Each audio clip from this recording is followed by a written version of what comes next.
This is Andrea Malquist interviewing Virgil Banker here at Fountaindale Public Library in Bolingbrook, Illinois on May the 5th, 2014. And we are joined by his daughter, Kathy Baker. Banker. Banker, I'm sorry, Banker. My mistake. So I guess we can start with a little bit of biographical background. Where and when were you born? I was born August 10th, 1929, Richland Center, Wisconsin. Okay. Who were your parents and what were their occupations? My mother was a housewife and my dad was a mechanic for the county highway department. And that's about it. Okay. Did you have any siblings? Yes, I had 4 sisters and 3 brothers. Oh, wow. There's 8 of us. Oh, my goodness. Any names you could share with us? What were their names? Well, starting out with the oldest one was Lois, then Edith, then Chester, then Dorothy, then Betty, then Earl, then me, and my youngest brother was Keith. Okay. 8 of us. Okay. Did any of your siblings serve in the military as Oh, well? yes. Oh, yes. All 4 boys. All 4 boys. One brother-in-law. One brother-in-law. My oldest sister's husband. Okay. What were you doing before the service? Well, a little of this and a little of that. I worked in a cheese factory and on the farm, you know, that's about it. Okay. Up there, not much. Not a, Fair enough.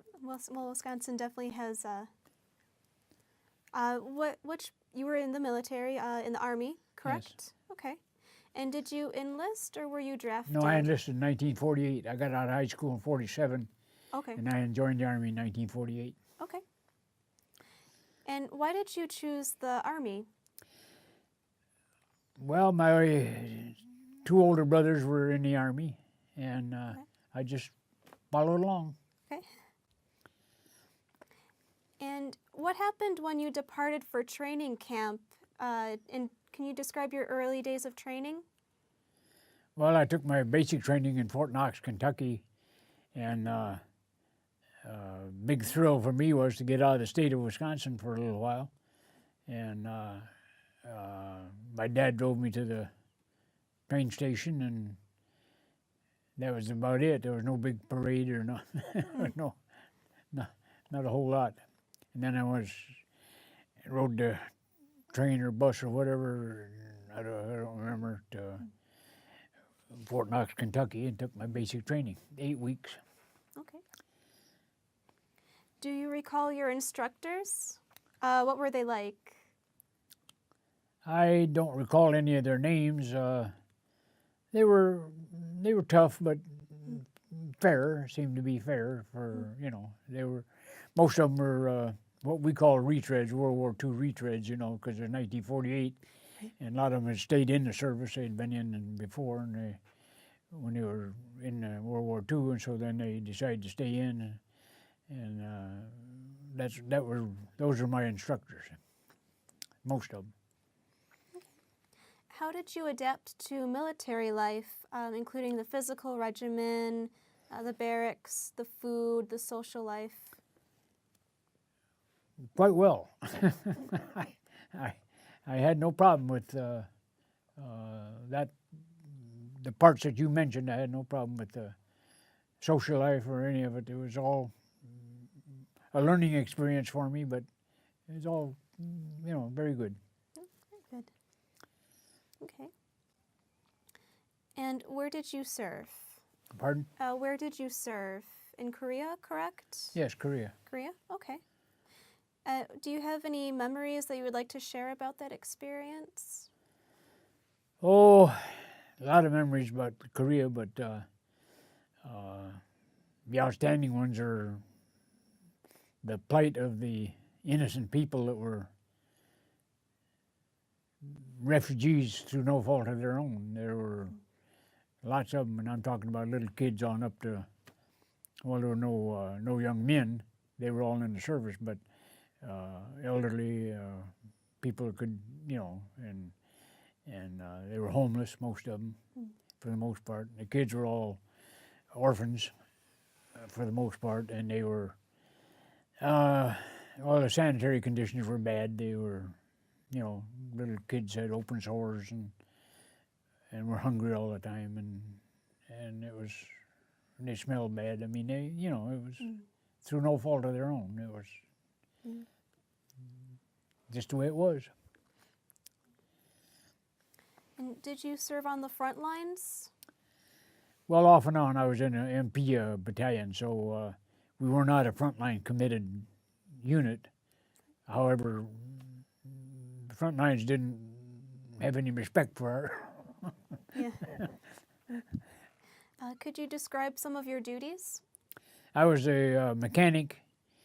I had the good fortune of being stationed in Fort Sheridan, Illinois before I went to Korea. And my oldest brother, who was in World War II and had been re-enlisted and stayed in the service after World War II, and because he made a career of the Army, and he was stationed in Fort Sheridan, Illinois. We wound up in the same company, in the same outfit. We went to Korea together. He was my boss. He was a company motor sergeant, and I was a mechanic. And so I had the good fortune of being stationed with him. It worked out real good. Oh, good. Okay. And did you see any combat then in the Korean War? Oh yeah. You did? Okay. How did you feel when witnessing casualties, if you had, or any destruction? The first thought I had once was when a good friend of mine took one through the head. Oh my goodness. And my first thought was, and I'm not proud of this at all, I'm kind of ashamed of it, but my first thought was, better you than me.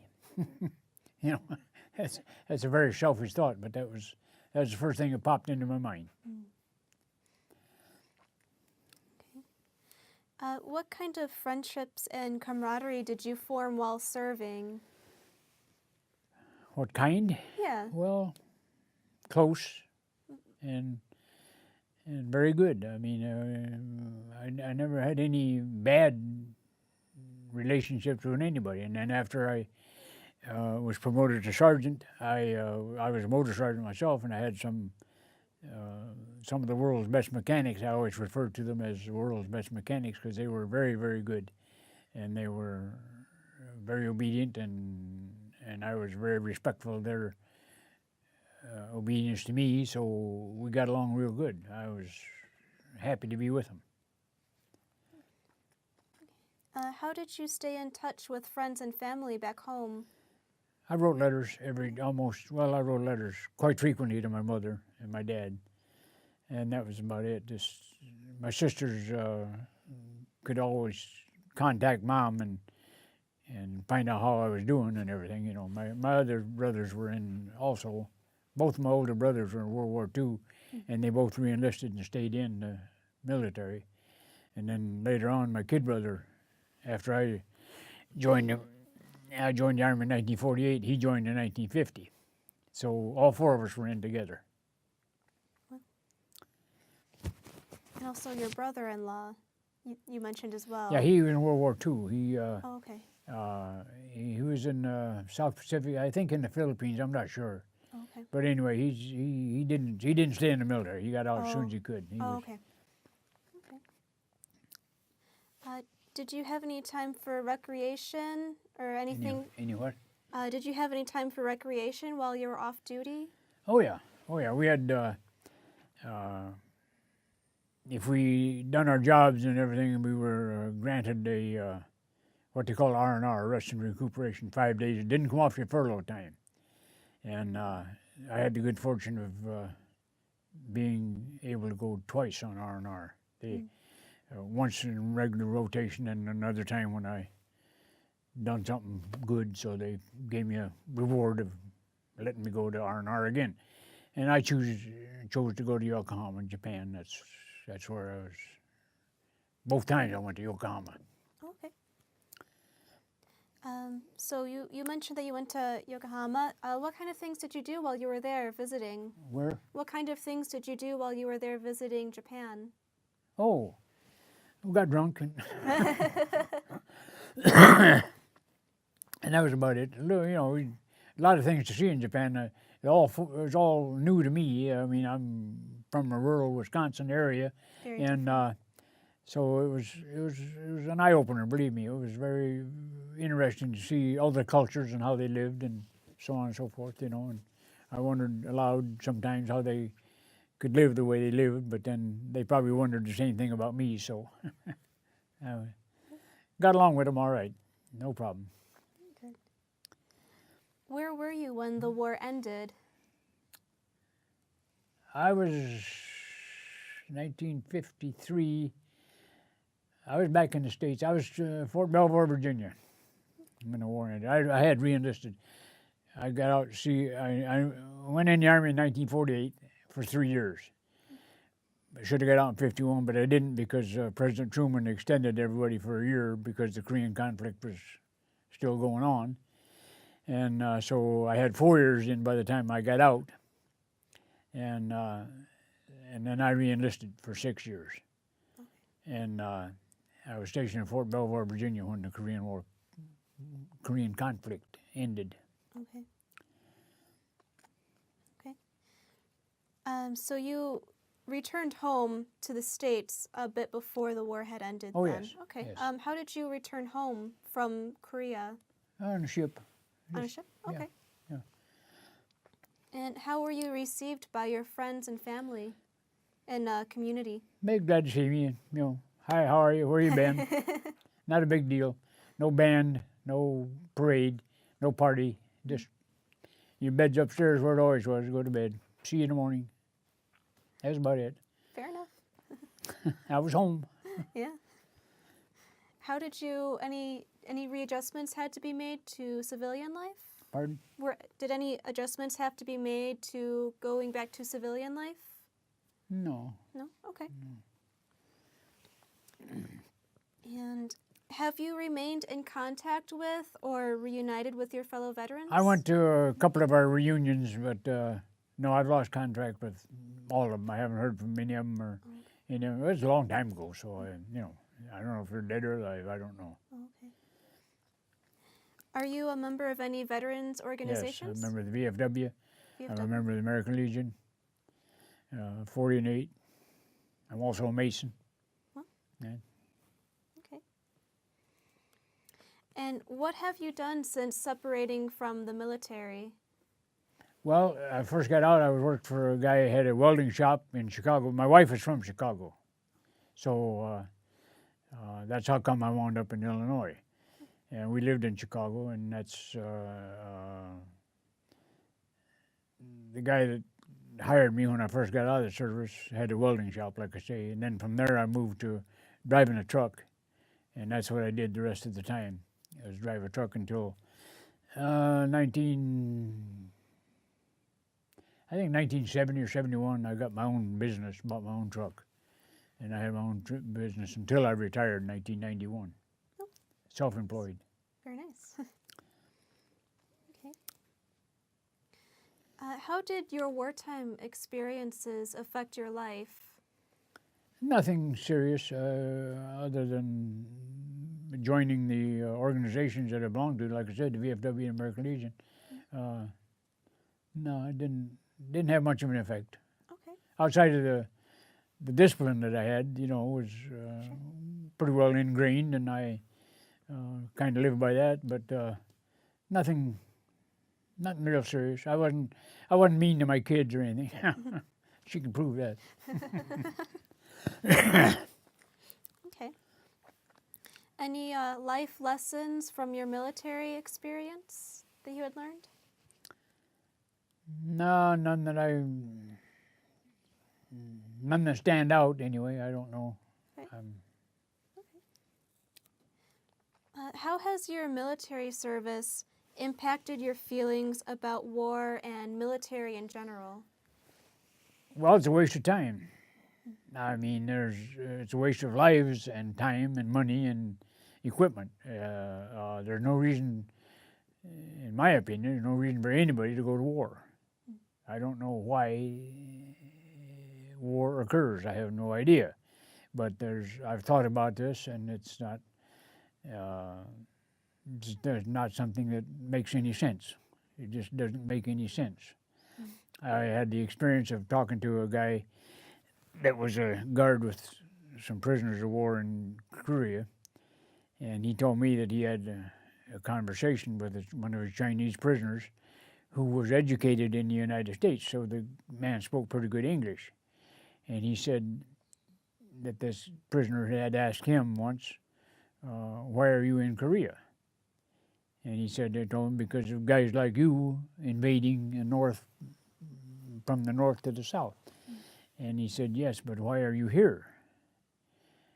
And he said, because I just told you, because of people like you.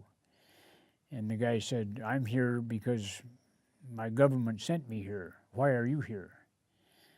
And the guy said he thought about it for a minute. He said, oh, I'm here for the same reason. My government sent me here to stop you guys. So this prisoner says, well, in other words, somebody sitting behind a desk over here in China and somebody sitting behind the desk in Washington, D.C. told us to go fight with each other, and so here we are. So think about it, that makes a lot of sense. What message would you like to leave for future generations who may hear or view this interview? I'm not sure I understand what you... Is there any message that you would like to leave for future generations that may at some point listen to this interview or maybe view it? Well, like I said, fighting wars don't make sense. And they say sitting at a negotiating table takes a lot of time. Well, it's time well spent as long as nobody's getting shot. So I would say talk instead of fight, if possible. Real simple, but... Yeah. Okay. Is there anything you feel that we haven't discussed that should be included in this interview? No, not offhand. I don't know. Okay. No. Right. Can't think of anything. So you said that you had all 4 sons were in the military as well? My brothers. Yep. Did they share any military stories with you? Anything that My stands oldest out? brother and I, like I said, were stationed together. Right. And then he had to leave. He got emergency leave to go back to Chicago because his wife had had some major surgery on her neck or back or something, and she was in a body cast from her neck to her hips. So he got emergency leave to go home, and he pulled some strings and didn't come back to Korea. And in the meantime, I got promoted to a sergeant. I was a motor sergeant. And my other brother was World War II, wound up in Korea. And we weren't in the same outfit, but he found me one day. He saw us, so we had a good time together. Then I left Korea on regular rotation and came back to the States, and my younger brother was sent to Korea. And those 2 guys got together, believe it or not. And then to top all that off, in 1954, we had all re-enlisted, and we're all home and we didn't plan on it this way, but it just occurred this way. I was on my way overseas again. I had re-enlisted, so I was on my way to Europe. And I took a delay en route to go home, my family in Wisconsin, for Christmas, without knowing my other 3 brothers had done the same. All 4 of us were home in that little town in Wisconsin for Christmas in 1954. Oh, wow. Quite a coincidence. Yeah. A happy coincidence. Oh, definitely. And top all that off, the best part of it was that our youngest sister, husband, owned his own tavern. So that worked out beautifully for all of us. Certainly. So it was quite a happy Christmas then. Oh, it was wonderful. It was one I'll never forget. We got some pictures of it at home. Oh, great. So, leaving from that Christmas and then having to go back to your service, was it kind of difficult making the transition? No, going that from was my home choice. to- That was my choice. Okay. It was not a. Coming from where I came in Wisconsin, like I said, a very rural area, everything was a dead end job. Like I said, I had a job in a cheese factory, drove a truck, different things, but they were not much of a future in any of it, and so it wasn't really that difficult. Nothing. Okay. So, any final comments that you'd like to make, or? No, I don't. Okay. Nothing profound. I'm not an orator of any kind, so I'm not going to try to. I'm not going to try to expound on anything Oh no, that's that I perfectly don't know okay. anything about. No, I've had a good life since the service. I've had a real good life. I've got a real good family. I've got 2 daughters and a son. She's one of my favorite daughters. Married 60 years. 60 years, yes. And grandchildren? I got 6 grandchildren. I got 10 great-grandchildren. Oh, wow. Yes, I'm very proud of all of them. They're doing fine, all of them. Fantastic. They're all great. And they're all here in Illinois with you? No, my oldest granddaughter lives in Columbus, Georgia. Her husband is stationed in Fort Benning. Okay. And she has a 18-year-old son. He's 16 or 18? 18. And then another son, well, the oldest son is by her first marriage, and then she had a son and a daughter by her second marriage that are 4 and 2 years old, I think, something like that. And then the others are not that far away, Downers Grove and Nearby. and Bolingbrook, you know. Yeah. Very nice. Well, thank you so much for coming today. You're and welcome. speaking with me. I And appreciate my it very pleasure. much.